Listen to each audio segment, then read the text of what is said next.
Hello? Hello. That worked that time. It was better. That was We've pretty been good. practicing over and over to do my hello. We're going to make healthy gravy. So if gravy is one of those things that all the oil, it like sits in your stomach and after you finish your Thanksgiving dinner, you don't feel good, let's change that. Let's do a nice low calorie, very healthy, I mean mega delicious gravy. Very flavorful. Very flavorful. So, and we are, in the video you're gonna watch, we're making it for the first time. So it's a little bit fun, it's a little bit silly, but you know what? We ended up with the most amazing gravy, and I hope you'll watch and learn how to make it because it's that good. It's that good. It's that good. Okay. What are we making this with, JB? So this gravy starts with a chicken broth base. So that's instead of say turkey drippings, it's going to be chicken broth base. It's flavored with shallots. If you don't know what shallots are, they're kind of like a cross between garlic and an onion, maybe a little more like a red onion. Fresh sage for some earthy, herby To make your house smell good. flavor and make the house smell good. Some sherry for a little extra flavor as well. So when we're sauteing the sage and the shallots, we're going to toss in a little bit of sherry. And if you get really bored, Julia Childs all the way. And then obviously salt and pepper to flavor. And then we're going to use this non-GMO cornstarch to thicken it so that it's a little more like a traditional gravy.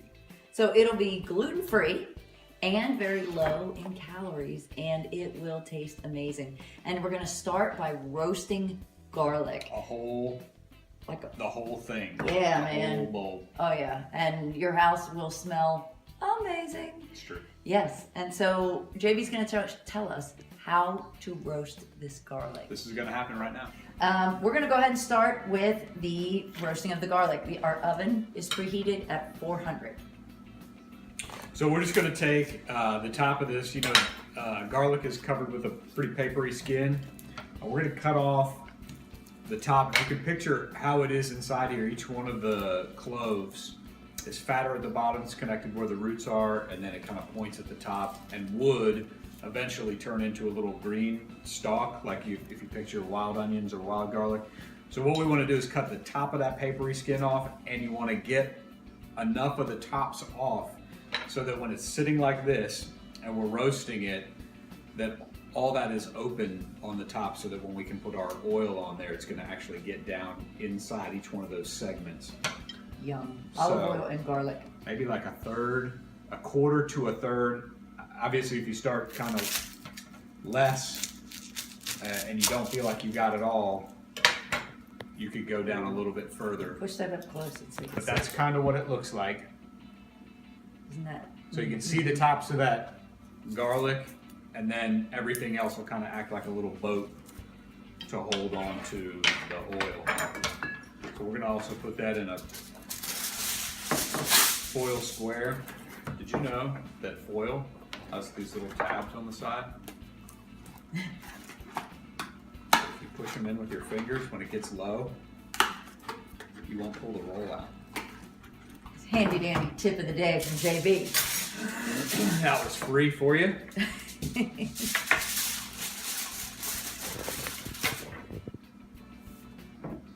And what was it, one? 1 teaspoon, yeah. 1 teaspoon. So that's a teaspoon. Just dump it on your garlic. Kind of get it in there a little bit. Wrap this bad boy up. Like a little present. And put it in Okay, there. yeah, so we're gonna roast that at 400 for 1 hour. So what we're gonna do, What are we going to do for an hour? what we're gonna do, well, guess what I'm gonna do? I don't know what you're gonna do. I know what I'm going to do. You know what you're gonna do? Well, let me tell you, I'm going to work out. So I'm gonna go get my workout on, and then when I come back, our garlic should be finished, but we are gonna let it cool, and then we're gonna put it with some ingredients in a blender, or for us, we're gonna use a NutriBullet, and we're gonna saute some things up in a pan, and we're gonna make ourselves some gravy. So we'll be back in an hour.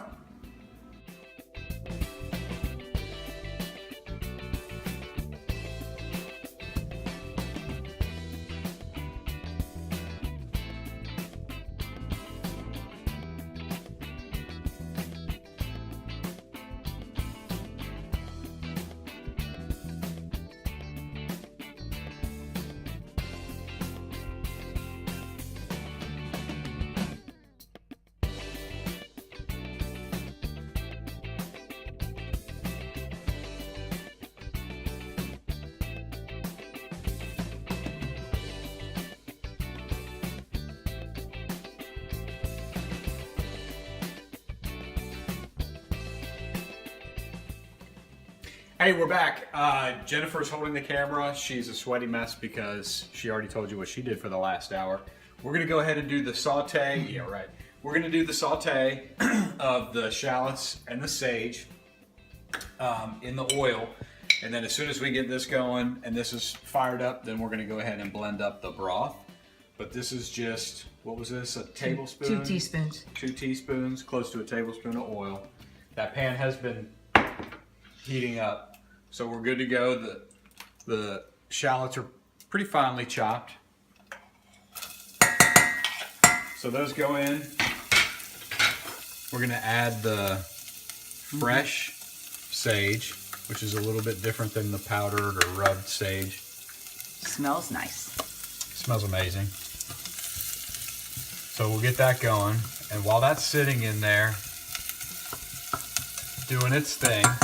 How long will we saute that? This is like 2 or 3 minutes. Okay. So that gives us just enough time to go ahead and get the blender stuff going on. So here's where we're gonna take this out and take a look at this for the first time. This has cooled off. And our house smells amazing. Yeah, Frankie came downstairs and she was like, cooking garlic? Yeah. Anyone? So anyway, but that's what it looks like. I did take some of those pieces and I threw those on top so you can see how that's kind of roasted up. We're gonna try to keep. You're squeezing it out of like the peel, right? Yeah. Yep. And so that's gonna come out. We're gonna try to keep all the papery stuff behind, but that garlic is just smushing out. Oh my gosh, it smells. It smells crazy good, and that's pretty much it. So throw that in there. So there's your roasted garlic, and we're gonna add. We got some organic free-range chicken broth. JB's gonna give a little stir to his Give that a little sauteed stir. shallots and sage. So it's 3 cups of chicken broth. Nobody has a 3-cup measure. 2, yeah. So we're gonna I add. don't think they exist. I don't know, maybe. Maybe. Okay, so was that 1 whole container or is there some left? No, there's still some left. There might even be another cup in there. So. Okay. So that's 3 cups of that. As you can see, we're going to use our NutriBullet. If you have a blender, use your blender. This is the 2 teaspoons of unflavored gelatin. I don't recommend lemon or lime or orange. That would be disgusting. And then this is half a teaspoon each of salt and pepper. And we're going to blend this up. It's going to get loud for a second. Give these another spin, Give it a little maybe stir. turn it down a little bit. My gosh. Shallots are already starting to get a little brown. A little translucent. Yep. All right, you As ready it for were. the noise? Yep.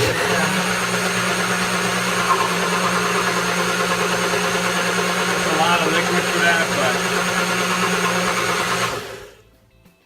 Okay, there we go. Now we do the but sherry. first, Yeah. right? Yeah, we add So a we already tablespoon. pre-measured Yep, the of sherry. dry sherry. And what is the sherry for? For shooting shallots out of the pan, apparently. I guess that was a little bit hot. So you want it to cook off the alcohol and then get kind of a dry pan. Kind of leave the flavor behind. Yeah. So the sherry really is just for flavor. And it does smell really good.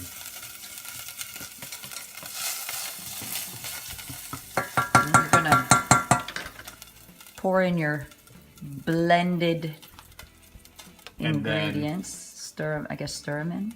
No? Go ahead and put that in there. I can't tell you how great this smells.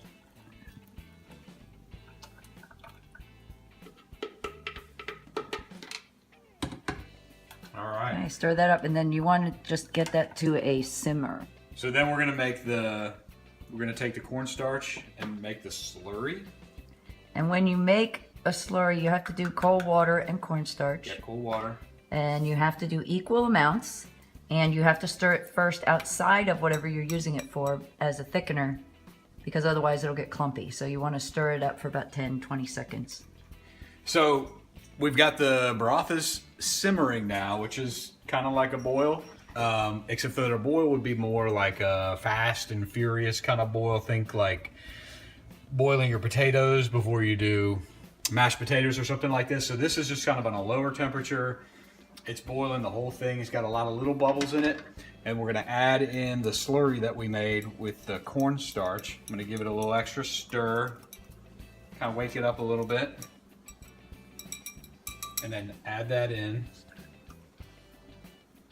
which will almost immediately thicken this up.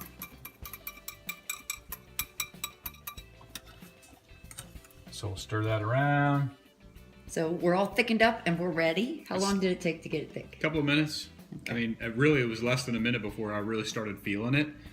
And now it looks like turkey drippings gravy. Does it not? It does. It looks amazing. It smells awesome. It smells awesome. What do you got there? Go ahead. I have a piece of chicken here. I thought I'd try it on. Because we're not actually going to eat this until Thursday. We're going to have ourselves a little all healthy Thanksgiving dinner. So we're going to do a recipe each day this week.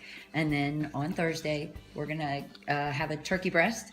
And we're going to have our sides that we made this week. So you're going to taste it? I am. I'm going to try not to burn my face. Yeah, a little